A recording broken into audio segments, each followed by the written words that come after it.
Well, the truth is, when they say that Africa is the future of the world, the reference is made to the land and the resources contained in the land. The future of the world, in the minds of those who speak about Africa as the future of the world, it is actually the gold, the diamond, the oil, the uraniums, all these things that Africa produces, but not the African man or the African woman. That's not the future of the world, because in the mind of the Western man, the future is not something that is earned for the fact that you are born somewhere. It's something that is fought for and something that is gained through effort, struggle, and war. We are getting back to that. But before, as usual, peace and love, freedom and decolonization to all African people, those at home, those abroad, and those in the future. If you have two shoes, please sell one and buy a sword. If you have two trousers, please sell one and buy a sword, because now it is time for revolution.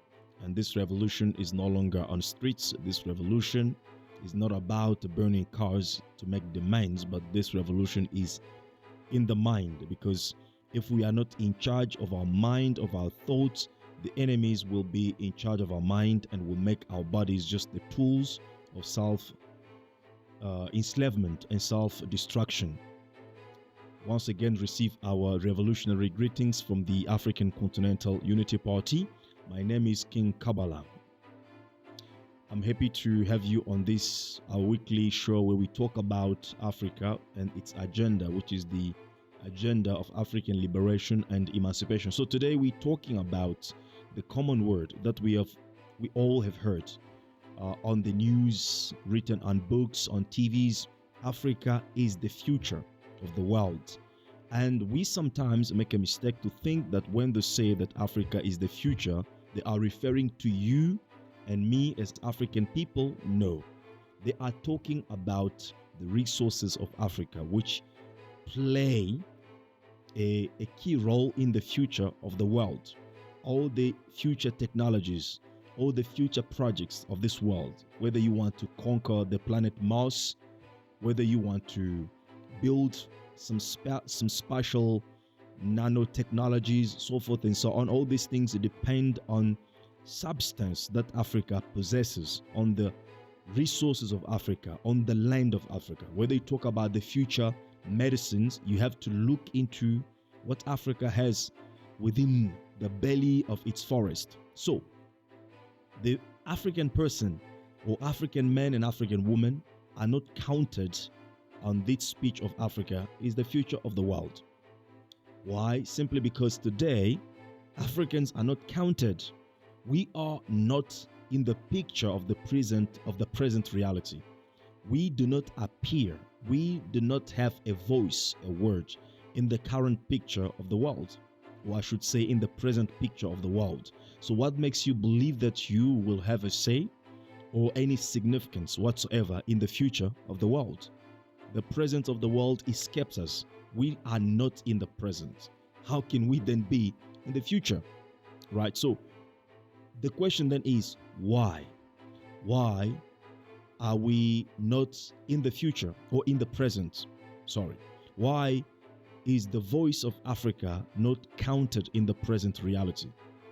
Now, you see, when we grew up, we used to play soccer in the city. Of course, we used to play soccer. Now, there was the owner. There's always an owner, the guy who owned the ball, who was the owner of the ball. And this guy, whether he knows how to play or not, we had to admit him. When we were trying to set up the teams, he was the first to be counted, because we know that when he's not there, the game is over, because he is the owner of the ball. Whether he knows how to play or not, we had to make a space for him, and he has to decide in which team he has to play. And that's reality. And when it is time for him to go home, he will take his ball and put under his shoulder and go home, and the game is over. We cannot play anymore because the owner of the ball has taken the ball. So today, why is it possible that Africa, the land and the people who are supposedly produce all the resources, all the materials, all the things that the world needs, as Dr. John Henry Clark said it, that Africa possesses what the world needs, and without which they can do nothing, and they cannot buy because they don't have the proper means to buy what Africa possesses. Why this Africa remains today powerless?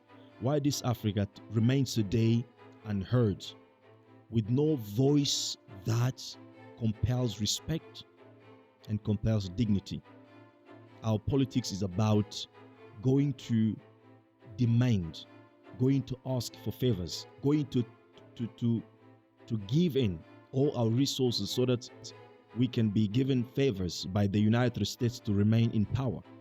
Why is our policies, politics and everything turning around, going to Beijing summit where all the Negroes from the continent gather there to listen to the Chinese president telling them what to do? Why our leaders are they only to go to Paris together there, or to Russia together there, to listen to these Western leaders telling them how to develop? Why we don't have the voice? Because we should be the ones who call the world, and the world comes to us to listen to us, because we have what they want, actually what they need, and without which they cannot survive and they cannot live. So to respond to this question, I have one fundamental argument, and this is the same thing that we speak every day, and the same thing that we as the African Continental Unity Party have set ourselves as an agenda to fight for, and it is simply the power. So you see, in the mind of Western men, capitalist Western men, you cannot declare ownership of the land or of its resources for the mere fact that you are born on that land. No, it doesn't work like that. In the psychology of capitalism, for you to be the owner of the land, for you to have the ownership of the resources of your country, you must be able to defend those resources, to fight for those resources, to share blood for those resources, to be able to protect and defend them.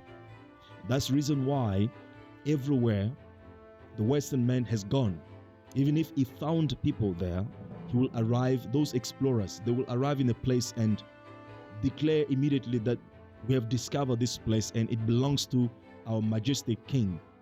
They did that. That's why you hear people talk about Christopher Columbus discovered America while there were people already in America. Why? Because in their minds, you are not the owner of something if you are not able to, if you are not able to defeat us or to challenge us, Europeans. You should be able to challenge us, to frighten us, to make us believe that you are capable to defend your land and your resources. Then we will leave you alone. Just like North Korea. They are unable to bring their democracy in North Korea because North Korea has the power to defend whatever they have, their resources, their land, their systems, their values, their cultures. They have the means and the power to protect and to defend those things. That is the reason why the Western man cannot play that side. Right? So as we can talk about our land, we can talk about our diamonds, we can talk about our resources, we can talk about our culture, Ubuntu, Sankofa, I don't know, whatever you call it. But at the end of the day, who feeds us? Who provides job for us and for our kids? Who educate us? Who entertain us? Who has the systems on which we depend or we rely for our daily survival? This very same Western man. So how can you tell me that you won't be able to take over our resources, our lands, and confiscate them as he is doing right now? Because when you go to DRC, when you go to Ghana, when you go to Cote d'Ivoire, the resources of these countries are being taken on daily basis, but for no exchange of the same monetary values to the people who are supposed to be the owners of these resources. You go to Congo, you find poverty, hunger, misery, unemployment. The same picture is everywhere across the continent. And we are in that situation where our kids have to leave school to go dig mines or dig coltans, minerals with their hands. The same thing happened in Ghana. The kids are found in plantations where they are digging cocoa with their hands. In Ivory Coast, the same thing, right? Simply because we don't have ownership over Africa. We are not owners of Africa because we don't have the power to resist, to defend, or to protect the continent, which belongs to us in reality. So this is the fundamental reason why, in the mind of the Western man, we don't count. He is the one who appoints leaders in our countries and gives those leaders the instructions to work, to manage those resources for the benefits of himself, not for our benefits, right? He engages our leaders. He charges them to manage the resources for his own benefit so that the multinational corporations located in the West can keep on growing and expanding and having trillions of US dollars. But the place where those resources are taken, you will find that people are hungry, people are unemployed, people are devastated with all the conditions of misery, poverty, so forth and so on. So this is the reality of Africa. So I think the lesson about this is that it is time that Africans must stand up and begin to do actions that will eventually turn the Africa as our belonging. In other words, I'm trying to say that we are at the time where we have to decisively stand up, unite and organize ourselves in order to recuperate the ownership of our land, which is Africa, which is the only heritage that we have in the world, so that we can begin to benefit from the resources of this land, and most importantly, our kids or the next generation can profit from the resources of this land. If we don't stand up right now, then we are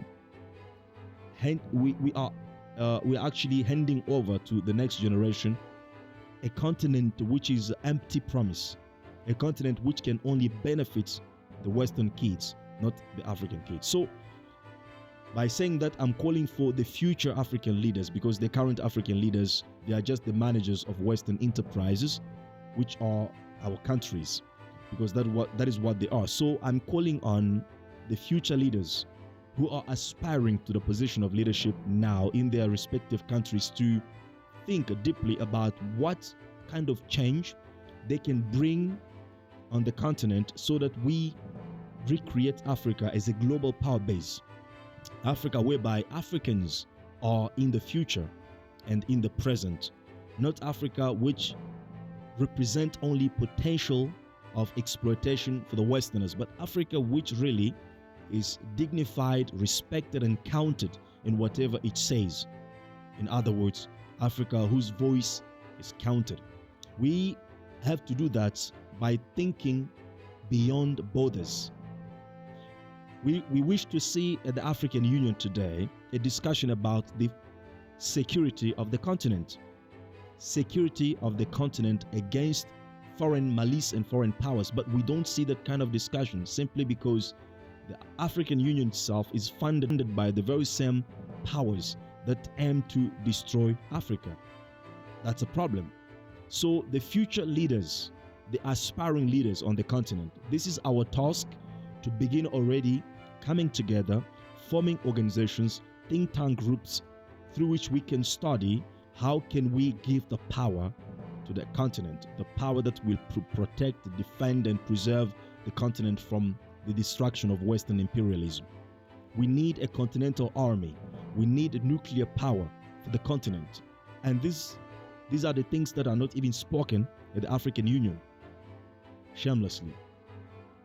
You see, these are the things that we need, because when we acquire the power that will enable us to protect and to defend ourselves, we will be able to say what Russian President Vladimir Putin said one day, that you did not listen to us before, now you must listen. And when he said that, it's because he had his finger on a button of a powerful weapon that will change the world in a way that we cannot imagine. So, in a nutshell, Western society understands only the language of violence, the language of power and brutality. That is even reason why Marcus Garvey said that the modern man is become so vile that we cannot convince him with the moral truth alone. but only with that which is powerful. In other words, the instrument of destruction. Marcus Garvey was right back then, and he's right even today. So this politics on the continent to do our projects, whether it's African 2063 agenda, but rely on the human rights, on the international law to allow us to achieve those projects or to protect us.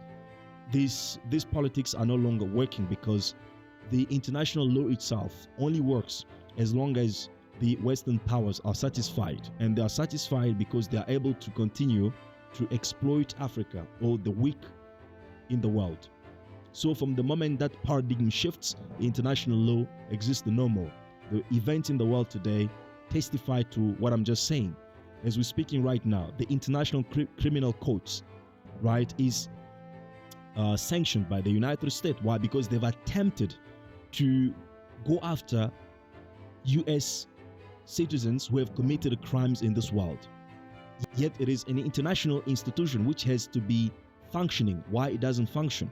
All the international laws and dispositions as we're speaking right now are broken, violated, because of particular interest that the Westerners had to secure. So this is a reality in which we are living today. So Africans have to stand up to realize that we are heading towards a very dangerous times, and we cannot rely on the morality of powerful to protect and defend ourselves, especially when we know that morality depends on the exploitation, plundering of our resources, and impoverishment of our people. It is time that we have to be able to rise up and to build our own power base, so that we can begin to do for ourselves what we have depended on others to do for us, or what others have been pretending to do for us. So peace and love, freedom and decolonization to all African people, those at home, those abroad, and those in the future. If you have two shoes, please sell one and buy a sword, because now it is time for revolution, and this revolution is in the mind. We see you next time. Peace and love. Thank you. Bye-bye.